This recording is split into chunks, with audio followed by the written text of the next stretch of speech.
Baik, bismillahirrahmanirrahim. Assalamualaikum warahmatullahi wabarakatuh.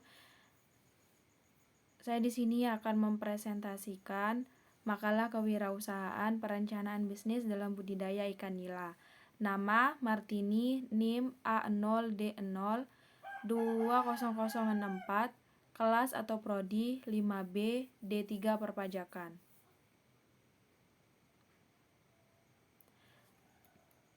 Analisis SWOT dalam usaha.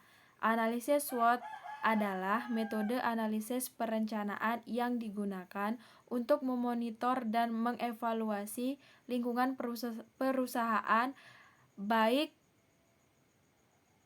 lingkungan eksternal dan internal untuk suatu tujuan bisnis tertentu. SWOT singkatnya dari strength, kekuatan, weakness, kelemahan, opportunity, peluang atau kesempatan, dan threat atau ancaman.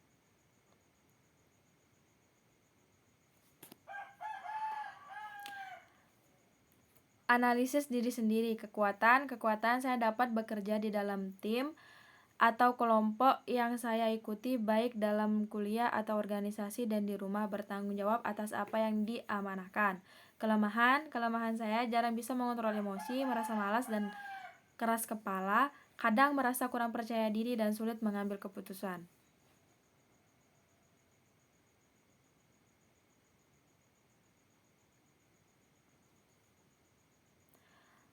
Peluang bisa memanajemen waktu dengan baik antara organisasi dan kuliah, dan ini akan menjadi peluang saya jika suatu hari saya mendapatkan pekerjaan setelah lulus kuliah.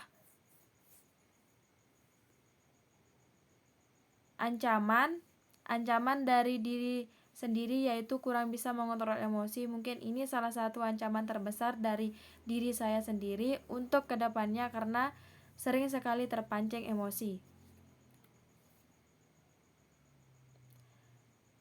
Perencanaan budidaya ikan nila.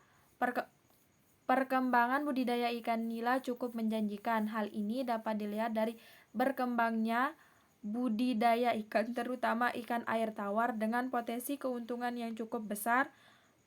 Potensi juga ada karena tingkat konsumsi ikan masyarakat yang di mana peminat ikan nila cukup banyak karena harga yang ditawarkan cukup terjangkau. Aspek-aspek usaha. Membuat rencana bisnis merupakan satu hal yang sangat penting dilakukan oleh siapapun yang akan merintis usaha. Hal ini perlu dilakukan agar semua bisnis berjalan dengan harapan yang diinginkan.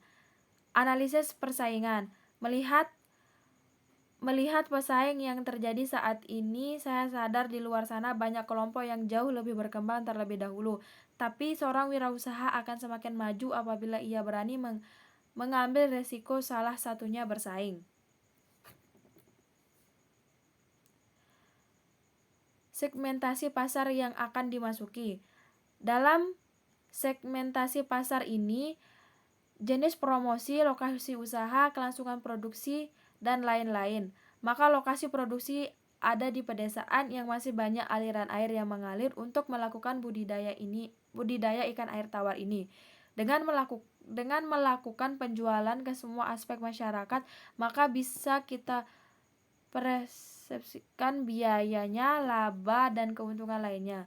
Keunggulan dari ikan yang kita budidaya adalah ikannya yang besar-besar dan gemuk dan baunya tidak amis.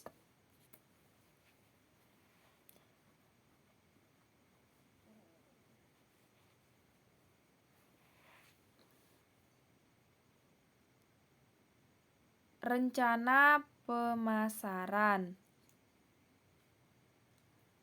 Penempatan harga. Berkaitan dengan penempatan harga, tentunya harus mempertimbangkan mulai dari biaya pakan, biaya bibit, biaya promosi, dan biaya lainnya, sehingga didapatkan biaya yang sudah mencakup keseluruhan tadi dan mendapatkan keuntungan dari harga jual tersebut. Pelaksana distribusi. Pelaksana distribusi berdasarkan segmentasi pasar yang kami tuju dahulu. terutama melihat aspek demografi yaitu pasar tradisional dan restoran-restoran yang ada di pusat kota dan sekitarnya. Promosi yang akan dilakukan. Langkah awal dalam melakukan promosi adalah menawarkan ikan yang sudah panen kepada pengepul, pengecer ikan di pasar, dan pemilik rumah atau restoran yang menjual menu yang berbahan dasar ikan nila. Resiko usaha dan kelemahan usaha. Dalam aspek ini, ada beberapa permasalahan yang mungkin menjadi kelemahan dalam bisnis ini seperti pesaing-pesaing bisnis yang sangat ketat, besarnya minat masyarakat membuat jumlah meningkat dari waktu ke waktu, adanya pembudidaya yang lain dan melakukan kecurangan. Sekian presentasi dari saya. Wabillahi taufiq wal hidayah. Wassalamualaikum warahmatullahi wabarakatuh.